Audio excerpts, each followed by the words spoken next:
Hello, everybody, and welcome to the Sharper Edge podcast with Betty Parker. I am so excited that you decided to stop by yet again this week. This is episode 6. And what I'd like to do today is to just kind of bring everything together that we have been talking about over the past several weeks.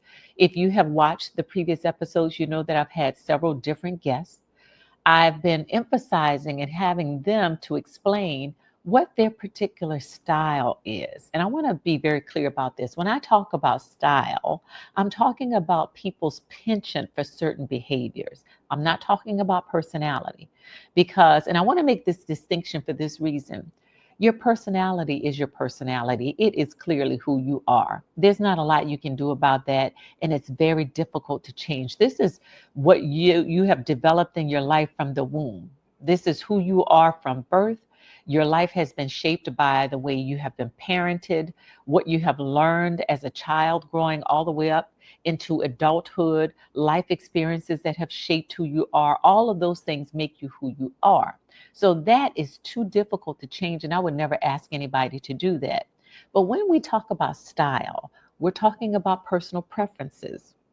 Personal preferences, so the way we like to do things, behaviors. Now, behaviors you can change. So, as an example, we saw 4 different types of styles over the past 4 weeks. I use those 4 because I actually use a styles assessment when I am working with my clients. It's called DISC, DISC, and many of you may have used it at some point or another. I use those 4 different generic styles, but if you got real deep into it and actually took the assessments online, it would refine it for you. And you'll find that you move in and out of those styles all the time, but you have a penchant for one over the others.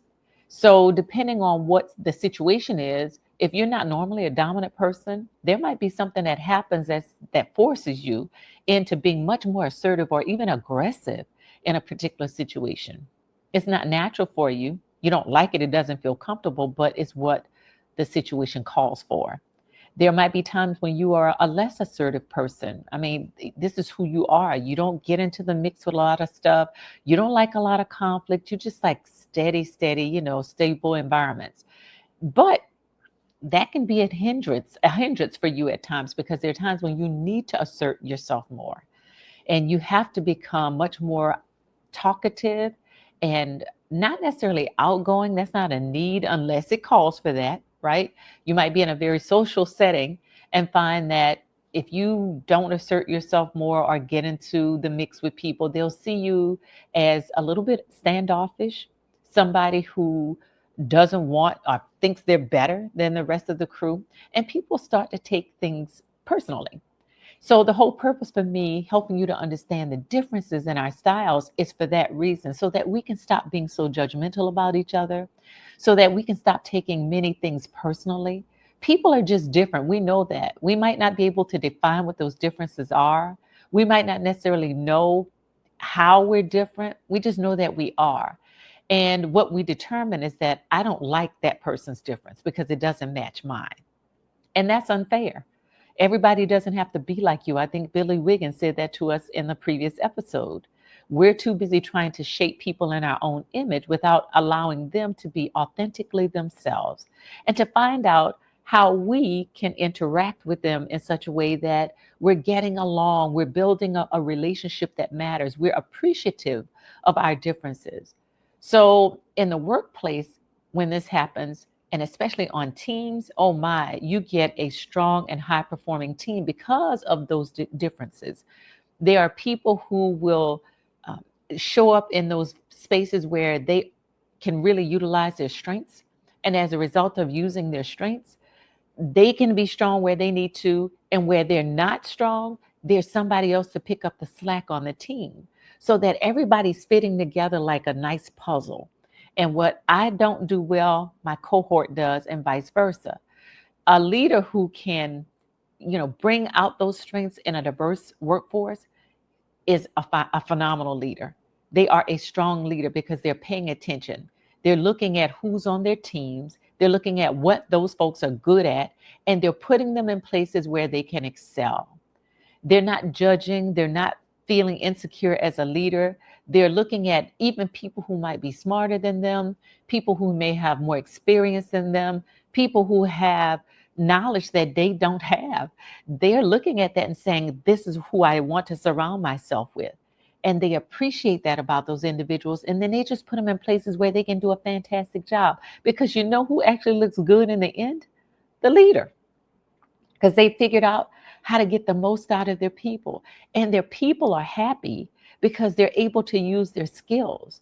They're not being forced into some area that does not feel comfortable for them. It's okay to stretch your people to a certain degree, challenge them a little bit to do better and to be better and to learn more.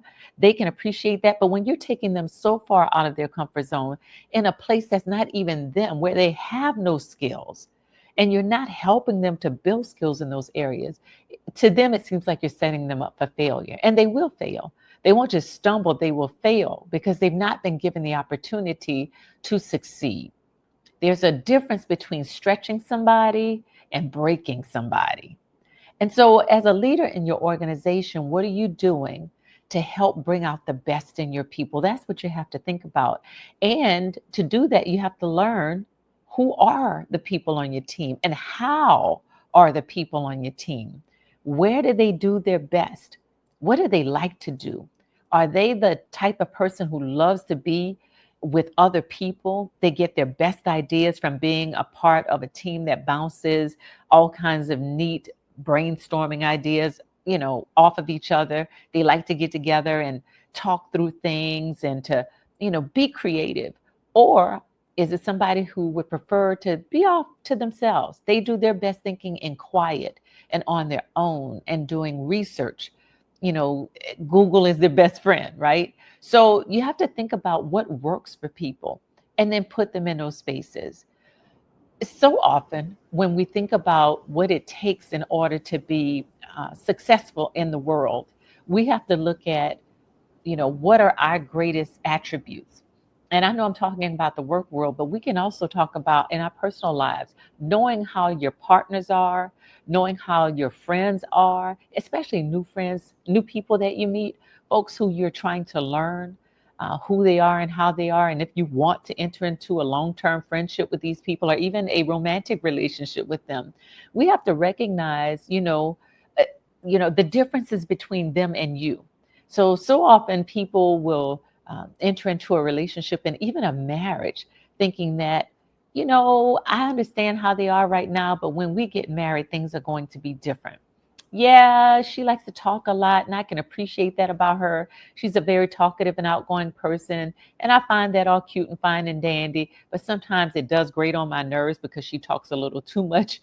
And when I warn her of that, she doesn't really heed that warning. She thinks I'm playing with her all the time, when in actuality, I'm really serious, and I haven't really expressed that to her because I'm not that kind of a guy, right? Or he's a strong, silent type, and I find that sexy in him. He doesn't say much. He's a man of few words, and I really like that in him as we're dating. But when we get married, he's going to have to talk more, right? We're going to have to talk about the bills. We're going to have to talk about where we're going to live. We're going to have to talk about what went on at work. We're going to have to talk about our feelings. We're going to have to talk about his parents or my parents. We're going to have to talk about our new jobs. We're going to have to talk about having children. We're going to have to talk about a lot of things, right? And if he's never really been that much of a talker to you when you were dating, he's likely not going to be that much of a talker after you're married.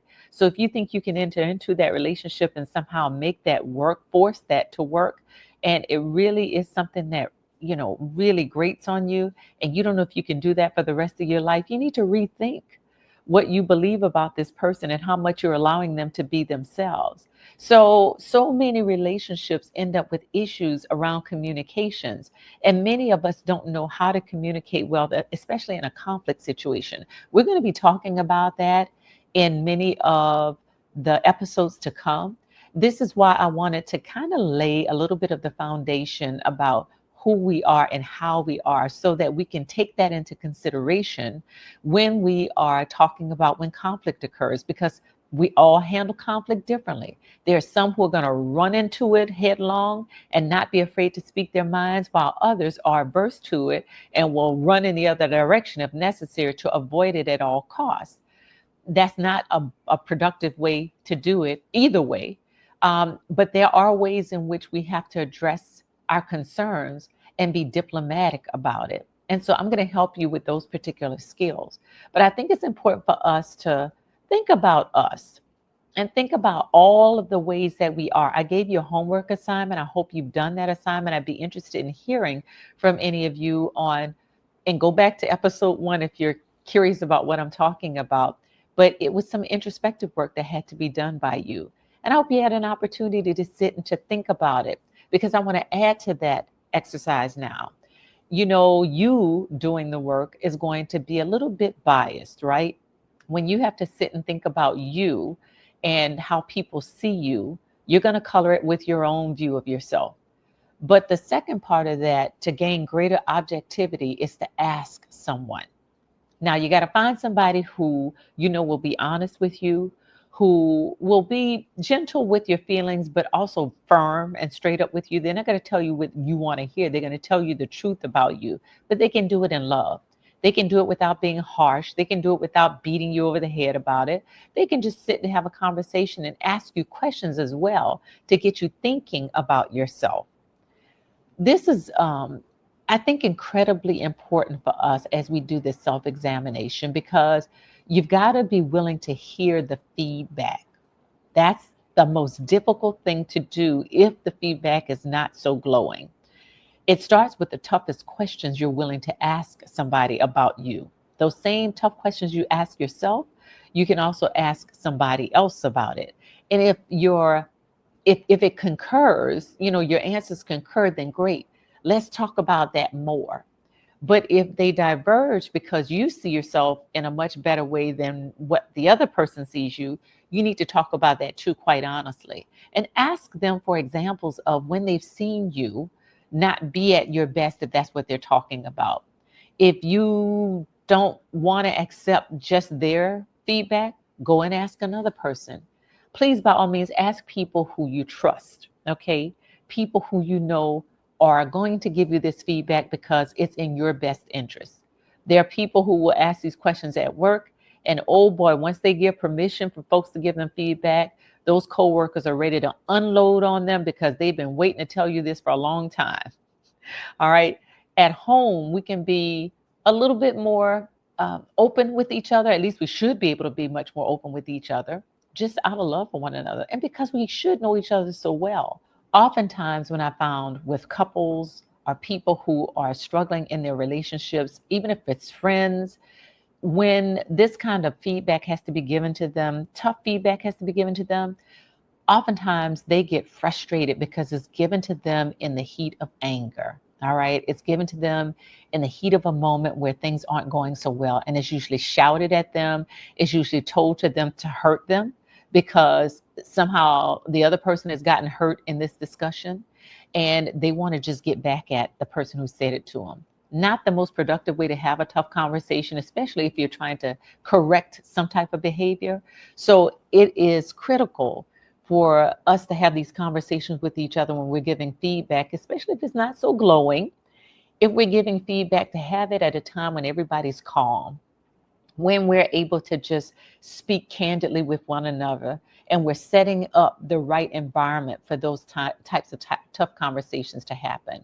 I'm going to give you ways in which you can do that in some of our upcoming podcasts. So please keep checking back, keep coming back, keep listening, because it's important for us to recognize that, we have some work to do on us. We have work to do on our relationships. Relationships don't just happen, they're built over time. Trust is built over time. And if we're giving time to each other, we've got to be willing to say, hey, here's what I love about us. Here's what I love about our friendship. Here's what I love about our relationship.